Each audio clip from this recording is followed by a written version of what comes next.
श्री शिवाय नमस्तुभ्यम दोस्तों, हर हर महादेव। दोस्तों बहुत ही सुंदर दिन आ गया है, ज्येष्ठ माह के 9 तपा दिन। इन 9 तपा दिन में अगर हम कोई भी भोलेनाथ की आराधना करते हैं या किसी अन्य भगवान की आराधना करते हैं, कुछ उपाय करते हैं, तो भोलेनाथ हमें शीघ्र से शीघ्र इन 9 तपाओं में हमें फल प्राप्त करते हैं। तो दोस्तों बहुत ही सुंदर महीना है ज्येष्ठ मास का।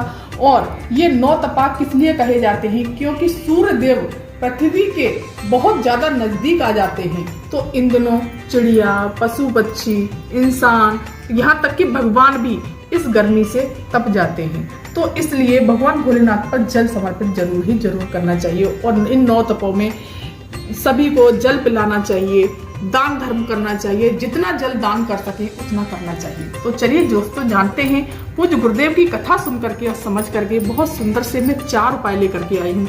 सोमवार का दिन तो पड़ ही रहा है, विशेष सोमवार पड़ रहा है, ज्येष्ठ मास का सोमवार और 9 तपा।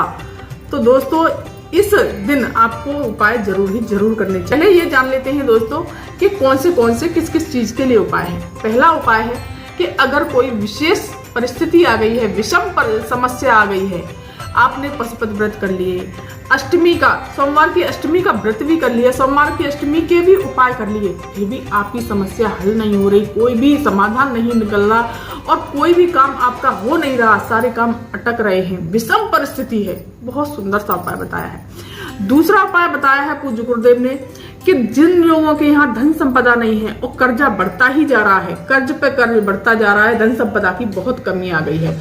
और तीसरा उपाय बताया है पूज्य गुरुदेव ने कि धन लक्ष्मी के लिए, धन संपदा के लिए अगर एक बार ये उपाय करेंगे, क्योंकि ये उपाय पंचमी का है, सोमवार के दिन पंचमी तिथि भी पड़ने जा रही है, तो आपको सोमवार के दिन, पंचमी तिथि के दिन ये उपाय जरूर करना चाहिए धन संपदा का। चौथा उपाय बताया है पूज्य, अगर विकट समस्या है, अड़चने आ रही है कार्य में, बहुत दिक्कतें जा रही हैं, तो मात्र 2 या 2.5 या 3 घंटे में आपकी समस्या हल हो जाएगी। पूज्य गुरुदेव ने क्लियर कहा है वीडियो में। दोस्तों चैनल पर नए आए हैं तो चैनल को सब्सक्राइब कीजिए, वीडियो को लाइक कीजिए और कमेंट में श्री शिवाय नमस्तुभ्यम अवश्य लिखिए। वीडियो आप फेसबुक पर देख रहे हैं तो फॉलो कीजिए और लाइक कीजिए। पहला उपाय बताया है पूज्य गुरुदेव ने, विषम परिस्थिति, ये है 7 लोटे, 7 जल के पात्र वाला उपाय। आपको इस तरह से तांबे के कलश में जल ले जाना है और दोस्तों एक बर्तन और भर ले जाइए, बड़ी सी बाल्टी भर ले जाइए, जिससे कि आप 7 लोटा जल समर्पित कर सकें। मेरे पास तो छोटा पात्र है, आपको बड़ा लोटा ही ले जाना है जो आप जल लेकर के जाते हैं। और आपको ले जानी है एक दोस्तों बेलपत्री दोस्तों खंडित नहीं होनी चाहिए, एकदम साफ सुथरी सी सुंदर सी बेलपत्री होनी चाहिए। इस तरह से आपको सीधे देवादेव महादेव के शिव मंदिर पहुंचना है। शिव मंदिर पहुंच करके आपको उत्तर दिशा की तरफ मुख करके खड़े हो जाना है। इससे भोलेनाथ आपकी कामना को शीघ्र से शीघ्र पूरा करते हैं। दोस्तों इस उपाय को जरूर करिएगा। आपको क्या करना है, जो ये बेलपत्री लेकर के गए हैं ये यहाँ से पकड़नी है, आपको यहाँ से पकड़ना है और माता अशोक सुंदरी के स्थान पर इस प्रकार से समर्पित करना है।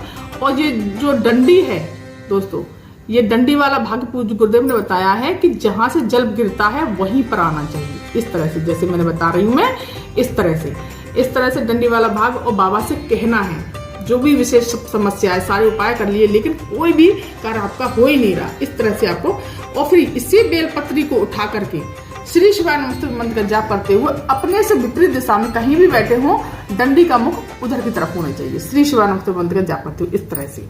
और 7 लोटा जल श्री शिवाय नमस्तुभ्यम मंत्र का जाप करते हुए इस तरह से आपको धीरे धीरे अपनी समस्याओं को कहते हुए आपको 7 लोटा जल समर्पित कर देना है। इस प्रकार से आपको समर्पित कर देना है और बाबा से प्रणाम करते हुए दीपक लगा दीजिए। और फिर आपको क्या करना है दोस्तों, ये उपाय यहीं खत्म नहीं होता, आपको इस बेलपत्री को उठा लाना है, अपने घर पर कहीं भी रख दीजिए, स्वच्छ जगह पर, या पूजा में रख दीजिए, अलमारी में रख दीजिए, कहीं भी उठा करके रख दीजिए।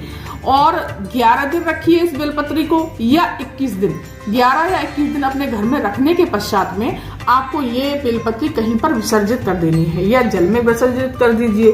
अगर नई नदी तालाब अगर आपके पास नहीं है तो आप किसी पवित्र वृक्ष के नीचे आपको इसको विसर्जित कर देना है। दोस्तों पूज्य गुरुदेव ने कहा है 11 या 21 दिन में आपकी कामना पूरी होगी, जो भी समस्या होगी वो सब दूर हो जाएगी। बहुत ही सुंदर और अचूक उपाय है। अब चलिए जानते हैं दोस्तों कि जिन पर कर्जा बहुत हो गया है, बहुत समस्या जा रही है और धन संपदा की आवक नहीं हो रही है तो आपको क्या करना है, एक तांबे के कलश में जल भर लेना है। इस प्रकार से मिट्टी के पात्र का जल ही ले जाना है आपको, और इस जल के पात्र में आपको लौंग डाल लेनी है। 1 लौंग डाल लीजिए या 2 लौंग डाल दीजिए। इस प्रकार से फूल वाली लौंग होनी चाहिए दोस्तों। इस तरह से लौंग डाल लेनी है। ये कर्ज मुक्ति के लिए है दोस्तों, और धन संपदा के लिए भी है। और इसी प्रकार से आपको 2 लौंग रख लीजिए, 1 दोना ले लीजिए इस तरह से, या 5 लौंग ले लीजिए, और आपको पहुंचना है बट वृक्ष के नीचे। कहाँ पहुंचना है दोस्तों? बट वृक्ष के नीचे। बट वृक्ष के नीचे लौंग का भोग आपको रख देना है, और ये लौंग वाला जल आपको श्री शिवा नमस्ते मंत्र का जाप करते हुए बटकेश्वर महादेव का नाम लेकर के आपको समर्पित कर देना है। धन संपदा की आपके यहाँ कभी कमी नहीं रहेगी, और जो भी कर्जा होगा, कर्जे पे कर्जा बढ़ता ही जा रहा है, वो सब खत्म हो जाएगा। बहुत ही सुंदर और अचूक उपाय बताया पूज्य गुरुदेव ने कर्ज मुक्ति के लिए। तो इस प्रकार से आपको ये उपाय करना है। अब चलिए जानते हैं दोस्तों तीसरा उपाय। पंचमी तिथि के दिन करना है। सोमवार की पंचमी भी पड़ने जा रही है। बहुत ही सुंदर अचूक उपाय है। आपको गन्ने का रस लेना है। 9 तपा चल रहे हैं, पंचमी तिथि बहुत ही सुंदर पड़ रही है, वो भी सोमवार का दिन पड़ने जा रहा है, बहुत ही सुंदर दिन पड़ने जा रहा है। तो आपको क्या करना है कि गन्ने का रस ले लेना है। किसी भी पात्र में ले लीजिए, तांबे के में ले लीजिए या स्टील के पात्र में ले लीजिए। और फिर आपको जो अपने घर पर जो तुलसी है, तुलसी मैया हैं, उन पर आपको हाथ की अंजनी में लेकर के इस प्रकार से 7 बार अपना नाम और गोत्र बोल करके 7 बार इस तरह से जल समर्पित छोड़ देना है। इस तरह से 7 बार इस तरह से आपको जल छोड़ देना है। अपना नाम और गोत्र बोलते जाना है 7 बार, और श्री शिवा नमस्ते मंत्र का जाप करके प्रणाम करते हुए सीधे अपने घर चले आइए। दोस्तों पूज्य गुरुदेव ने कहा है कि 3 साल में आपके यहाँ धन संपदा की कोई कमी नहीं रहेगी, करोड़पति बनकर बैठ जाएंगे। बहुत ही सुंदर उपाय है।